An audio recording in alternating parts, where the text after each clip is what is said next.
Hello everyone, welcome back to my YouTube channel वांगशन and emotions. I hope आप सब अच्छे हो गए। अच्छे नहीं तो हो जाओ यार। First of all, regular update ना देने के लिए sorry and thank you cooperate करने के लिए। मेरे साथ थोड़े इश्यूज़ हैं, इसलिए मैं कुछ टाइम तक रेगुलरली अपडेट नहीं कर पा रही हूँ, बट मैं ट्राई करूँगी कि मैं कर पाऊँ। एंड बाकी आप लोग बहुत अंडरस्टैंडिंग हो। चलो आज के पार्ट को स्टार्ट करते हैं। लास्ट पार्ट में हमने देखा था कि हमारे विंग की हीट जो कि आ गई थी और उस इडियट को इतना भी पता नहीं था कि उसकी हीट आने वाली है, और इस वजह से बहुत बड़ा बवाल हो गया था। वेंचिंग जिसे बहुत ज़्यादा गुस्सा आ रहा था, वो उतना ही ज़्यादा कंसर्न भी थी। म्या विंग का ख्याल रख रही थी। अब सिचुएशन कंट्रोल में थी। वेंचिंग बाहर बैठ करके वेट कर रही थी कि शुयांग कब आता है और कब वो उसे बहुत बुरी तरह से मारेगी। जैसे ही शुयांग टहलते टहलते आया, उसने कहा, वेंचिंग तुम यहाँ, एक मिनट, सब लोग यहाँ, और मास्टर लान आप भी बाहर बैठे हैं। वांग जीजो बाहर ही बैठ गया था, वो भी अब कंट्रोल में था। उसकी रट ट्रिगर नहीं हो पाई थी। उसने मेडिसिन टाइम पर ले ली थी, लेकिन काफ़ी लोगों की हालत ख़राब थी। वो लोग अपने रूम में थे। माहौल देखकर लग रहा था कि यहाँ बहुत कुछ गड़बड़ हो गई है। कुछ सामान भी बिखरा हुआ था। तो शुयांग ने वेंचिंग से कहा, किंग ये सब क्या है? वैंग किंग जो बहुत ज़्यादा गुस्से में थी, वो एकदम आराम से उठी। उसने कहा, ये मुझे तुमसे पूछना चाहिए। बताओ कि ये सब क्या चल रहा है? शुयांग कंफ्यूज हो गया। उसने कन्फ्यूज़न में वेंचिंग की तरफ देखा और कहा, मतलब क्या क्या हो रहा है? सब ठीक तो लग रहा है। कुछ हुआ है क्या? विंग, क्या वो ठीक है? उसे विंग की जैसी चिंता हुई, वो उसके रूम की तरफ जाने लगा। वेंचिंग ने तलवार से उसे रोक लिया। शुयांग के सामने वेंचिंग की तलवार थी। शुयांग ने कहा, किंग अभी मस्ती करने का टाइम नहीं है। क्या उसे कुछ हुआ है? मुझे जाके देखने दो। किंग ने तलवार और ज़्यादा आगे ले आई। उसने कहा, उसकी हीट आ गई है। शुयांग अपनी जगह पे स्टिफ हो गया था। उसे कुछ देर के लिए कुछ समझ नहीं आया। देन जब उसे एहसास हुआ कि किंग ने क्या बोला है, तब वो बहुत बुरी तरह से चिल्लाया। उसने कहा, क्या? उसकी हीट? और वेंचिंग ने तुरंत उसके गर्दन के पास तलवार रख दी। उसने कहा, तुम क्या चाहते थे? क्या चाहते हो तुम? तुमने कितनी बड़ी गड़बड़ की है पता है तुम्हें? और तुमने कहा कि ये दोनों हस्बैंड्स हैं, लेकिन ये दोनों मैरिड नहीं हैं। इनकी सेंट मिक्स्ड नहीं है। दूसरी बात, उसके नेक पर बाइट मार्क नहीं है। और तीसरी बात, ये उसकी हीट की वजह से इतनी बुरी हालत में है, देखो उसे। उसने वांगची की तरफ इशारा किया। शुयांग ने कहा, हाँ वो लोग मैरिड नहीं है। अब शुयांग तो गया।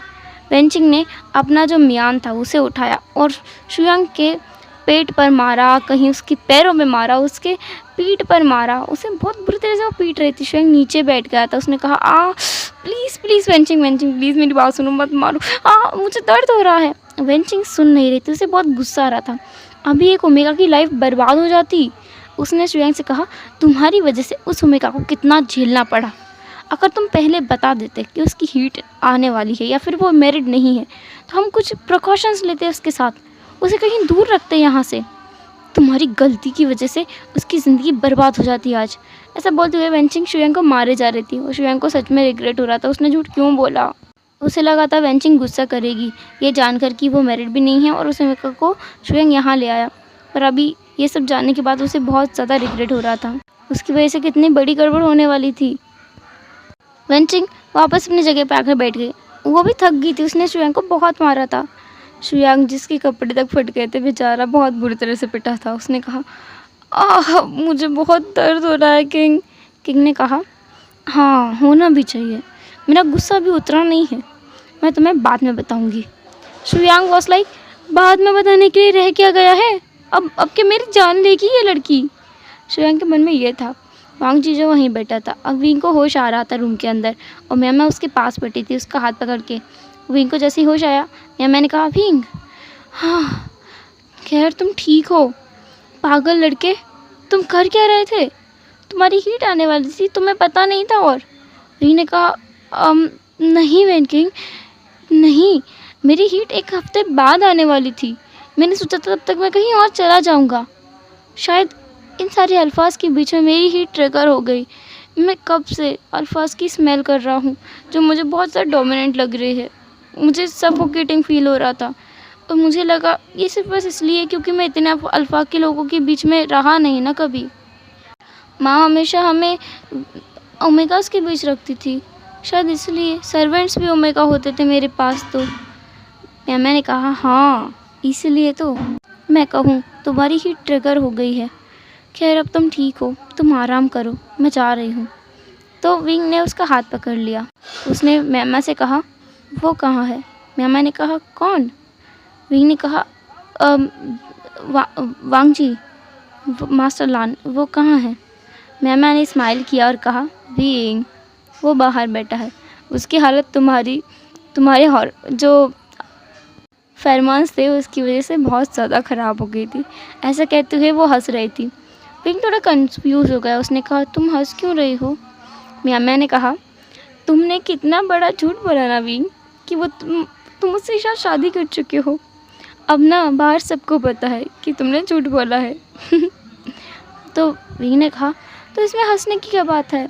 मैंने कहा हंसने की बात यह है कि वेंचिंग को लगता है तुम दोनों हस्बैंड तो नहीं हो, बट तुम दोनों के बीच। विंग ने कहा हम दोनों के बीच क्या? मैंने कहा तुम दोनों के बीच प्यार है। तुम्हें लगता है मैं इस बात पर यकीन करूँगी तुम और एक अल्फा से प्यार करो?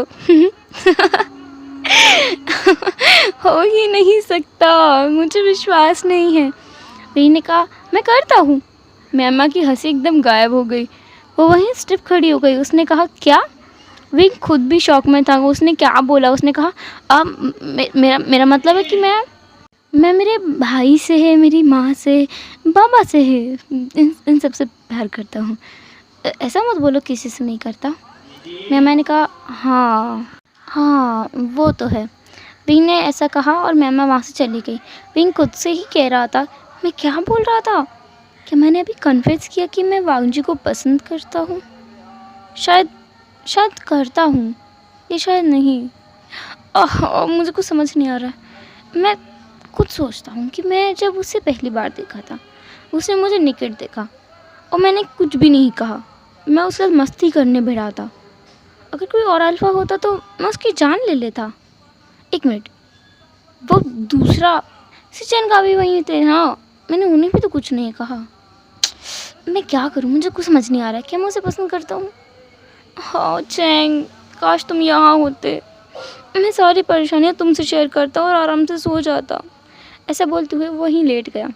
मैं बाहर आई। उसने बताया कि विंग अभी होश में है और वो ठीक है एंड अब थोड़ा माहौल कंट्रोल में था। वांग जी को अलग रूम दिया गया। मैंने वांग जी को भी डांटा कि तुम्हें ऐसा नहीं करना चाहिए था, तुम्हें उसे बता देना चाहिए था, वेंचिंग को ये बता देना चाहिए था कि तुम लोग मैरिड नहीं हो, क्योंकि अगर कुछ हो जाता तो वो मानती है तुम दोनों प्यार में हो, इसका मतलब ये तो नहीं है ना कि तुम दोनों कुछ भी करोगे। और वांग जी सोच रहा था वो विंग के साथ प्यार में हो सकता है लेकिन विंग उससे नफ़रत करता है, विंग उसे कभी पसंद नहीं करेगा। फिर भी ये बातें उसने वेंचिंग को नहीं बताया। अभी उसे ऑफ कोर्स यहाँ रहना है, वो यहाँ से जाना नहीं चाहता और विंग को ऐसे छोड़कर तो वो नहीं जा सकता। उसे अपनी फीलिंग्स के बारे में सब कुछ समझ आ गया है कि वो विंग को बहुत ज़्यादा पसंद करता है या कहें प्यार करता है, तभी तो वो उसकी इतनी परवाह करता है। वांग जी को ये तब रियलाइज़ हुआ जब विंग की सेंट से, विंग के उन फेरोमोन्स ने वांग जी पर असर किया। वांग जी के मन में लस्ट नहीं थी, वो विंग को अपने साथ चाहता था, अपने लाइफ टाइम के लिए चाहता था। उसके मन में अलग ही ख्याल आ रहे थे। उसके मन में ये नहीं था कि वो विंग के साथ अभी कुछ करे, उसके मन में था कि वो विंग से शादी करेगा, उसके बाद सब कुछ करेगा। वांग जी को रियलाइज़ हो गया था कि वो विंग के प्यार में पड़ चुका है, लेकिन वांग जी को उतना ही स्ट्रांगली ये लगता है कि विंग उससे नफ़रत करता है। फ़िलहाल वो विंग को ऐसे छोड़कर नहीं जा सकता, तो वो वहीं रुक गया। एंड ऐसे ही करके 4 दिन बीत गए। इन 4 दिनों में विंग रूम से बाहर बिल्कुल नहीं आया था। उसके रूम के बाहर बैरियर लगाया था वांग जी ने। वांग जी बस रूम के बाहर से ही उसकी कुछ आवाज़ें सुनता था और वहाँ से चला जाता था, और ये सारी बातें शुयांग नोटिस करता था। शुयांग के फेस पर एक स्माइल आ जाती थी जब भी वांग जी विंग के रूम के आसपास घूमता था। विंग के लिए कंसर्न होता था, विंग के बारे में उससे बातें करता था, कुछ पूछता था। वांगजी हालांकि इतनी बातें नहीं करता, लेकिन शुयांग खुद से ही विंग के बारे में बहुत कुछ वांगजी को बता चुका था। विंग को क्या पसंद है, क्या नहीं पसंद है, उसे उसे कहाँ जाना पसंद है, कहाँ जाना नहीं पसंद है, क्या क्या करना पसंद है। विंग के बारे में ऑलमोस्ट सब कुछ शुयांग ने वांगजी को बता दिया था। वांगजी को लग रहा था कि शुयांग बहुत ज़्यादा टॉकटिव इंसान है, इसलिए तो उसके मन में जो आता है वो बोलता जाता है। स्पेशली वो विंग को शायद पसंद करता है, इसलिए वो विंग के बारे में इतनी सारी बातें बोलता है। और ये सोचकर ही वांगजी को जेलस फील हो रहा था कि शुयांग कैसे उसके विंग को पसंद कर सकता है। एंड वांगजी के मन में ये भी आता था कि शायद विंग भी शुयांग को पसंद करता हो, लेकिन ऐसा नहीं होना चाहिए। ऐसा हुआ तो वो इन दोनों को दूर कर देगा। वो बहुत जेलस है, बहुत प्रोटेक्टिव है। वो विंग को किसी के साथ नहीं देख सकता। या तो वो खुद को कुछ कर लेगा या फिर इस अल्फा को कुछ कर देगा, पर विंग को कुछ नहीं कर सकता। 4 दिन के बाद फाइनली विंग बाहर आना चाहता था, पर मैंने उसे डांट दिया कि उसे प्रिकॉशंस लेनी चाहिए। वो भी बिल्कुल ठीक है, इसका मतलब ये नहीं है कि वो बाहर जाए। बाहर सब अल्फा हैं, उसकी हालत ख़राब हो सकती है। विंग ने कहा, लेकिन मैं जाना चाहता हूँ। मैं इतने दिनों से एक कमरे में बंद हूँ। मैं कभी एक कमरे में बंद नहीं रहा, तुम्हें पता है ना।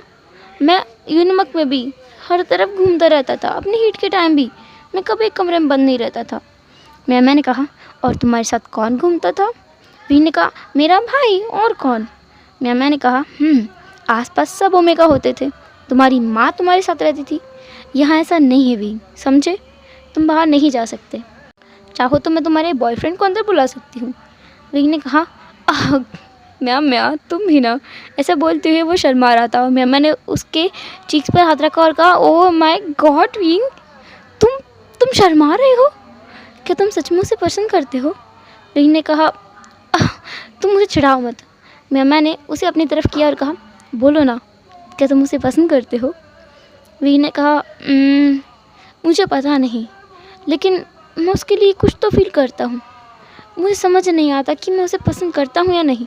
एक पल के लिए मुझे उस पर बहुत गुस्सा आता है, और एक पल के लिए वो मुझे दुनिया में सबसे सुंदर लगता है, सबसे अच्छा लगता है, एक ख्याल रखने वाला इंसान लगता है, बहुत प्यारा इंसान लगता है, जो अपने भाई से, अपने अंकल से बहुत प्यार करता है। वो दिखने में कितना अच्छा है, उसकी स्किल्स कितनी अच्छी हैं। ऐसा बोलते हुए ना विंग की आंखें शाइन कर रही थी और वो नीचे देख रहा था। उसे होश ही नहीं था कि वो क्या बोले जा रहा है। मैंने कहा, ओह गॉड विंग, तुम प्यार में हो। विंग अब होश में। उसने कहा, अरे नहीं, वो अच्छा इंसान, इसका मतलब ये नहीं है कि मैं उससे प्यार करूँगा। बस मैं शायद उसे पसंद करता हूँ। मैंने कहा, तुम वैसे पता कर सकते हो कि तुम उससे प्यार करते हो या पसंद करते हो। विंग ने कहा, कैसे। देन मैंने उसे अपने पास खींचा, उसके कान में कुछ कहा। विंग ने कहा, वाह, ये आइडिया मेरे दिमाग में क्यों नहीं आया। मैंने कहा, क्योंकि तुम डम्बो हो इसलिए। विंग ने कहा, हे। मैंने कहा, मैं बस बात कर रही थी। ये दिमाग में इसलिए नहीं आया क्योंकि तुम्हारी शादी नहीं हुई है। मैं अपनी वाइफ को मनाने के लिए यही करती हूँ। वो ना सच में कभी कभी रूठ जाती है, मुझे मनाने में बहुत दिक्कत होती है, तो मैं यही करती हूँ और मुझे सब पता चल जाता है कि आखिर उसके मन में क्या है। विंग ने कहा, ये तो ठीक है, लेकिन इससे तो मुझे उसके बारे में पता चलेगा ना कि वो मेरे बारे में क्या सोचता है। मुझे ये कैसे पता चलेगा कि मैं उसके बारे में क्या सोचता हूँ।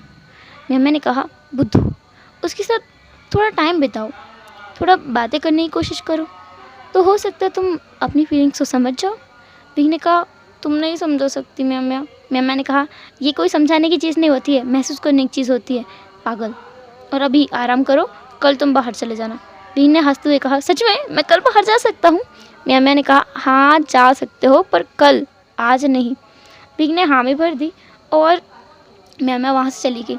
पर विंग तो विंग है, उसे कोई मना करे और वो उसकी बात मान जाए, ऐसा हो सकता है। मैं के जाने के बाद विंग चुपके से रूम के बाहर देखने लगा। बाहर उसे वांगजी दिखा, जो उसके रूम के ओर ही टहल रहा था। ऐसा लग रहा था कि पहरेदारी कर रहा है। विंग के खुराफाती दिमाग में वही प्लान सामने आया। उसने सोचा, टाइम स्पेंड करने के बाद वो सब करूँ तो मुझे कैसे पता चलेगा, हो सकता है फिर वो मेरे प्यार में पड़ जाए। अभी ट्राई करके देखता हूँ। अभी ट्राई करूँगा तो पता चल जाएगा वांगजी मेरे बारे में क्या सोचता है। ऐसा कहते हुए उसने एक डेविल स्माइल किया, और डेविल स्माइल का मतलब है वांगजी की तो हालत ख़राब होने वाली है। विंग रूम के बाहर आने लगा। उसने चारों तरफ देखा, कोई है तो नहीं, पर आसपास कोई अदर अल्फ़ा था नहीं, क्योंकि सबको मना किया गया था उसके रूम के आसपास घूमने के लिए। वांगजी था जो कि वहाँ पे पहरेदारी कर रहा था। उसने ही सुरक्षा कवच लगाया, हालांकि इसलिए भी वो वहाँ घूम सकता था और सबको लगता है कि वांगजी विंग से प्यार करता है, इसलिए भी कोई उससे कुछ नहीं बोलता है। विंग बाहर आया, वांगजी ने उसे देखा, उसके पास आया। वह उस बैरियर के अंदर नहीं गया क्योंकि उसे लगा कि विंग की सेंट उसके पास आएगी तो वो आउट ऑफ कंट्रोल हो सकता है और उसे नुकसान पहुंचा सकता है। विंग ने कहा, मुझे ना कुछ हेल्प चाहिए थी। वांगजी ने कहा, बोलो। वांगजी की ऐसी वॉइस से विंग शिवर कर उठा क्योंकि वांगजी के आवाज़ में कुछ कुछ अलग था जो विंग ने पहली बार महसूस किया जब से वो इस अल्फ़ा से मिला है। उसके बाद पहली बार है जब ये अल्फ़ा उससे इतने आराम से बात कर रहा है, इतनी कैजुअली बात कर रहा है। विंग थोड़ी देर के लिए तो स्टिफ था, देन उसके दिमाग में वही प्लान आया। उसने खुद से कहा, विंग तुम कर सकते हो, you can do it. Hello everyone, तो कैसा रहा आज का पार्ट? जो भी हो जैसे भी कमेंट से भी करना। एंड विंग का प्लान क्या है, वो वांगजी के साथ क्या करने वाला है, जो भी करने वाला है ना, वांगजी की हालत ख़राब होने वाली है। तो चलो हम ये सब कुछ नेक्स्ट पार्ट में देखेंगे। तब तक के लिए tata, take care, bye bye, अपना ख्याल रखना। आई नो पार्ट छोटा है क्योंकि मेरी हेल्थ थोड़ी ख़राब है, आई होप आप सब समझोगे। चलो बाय।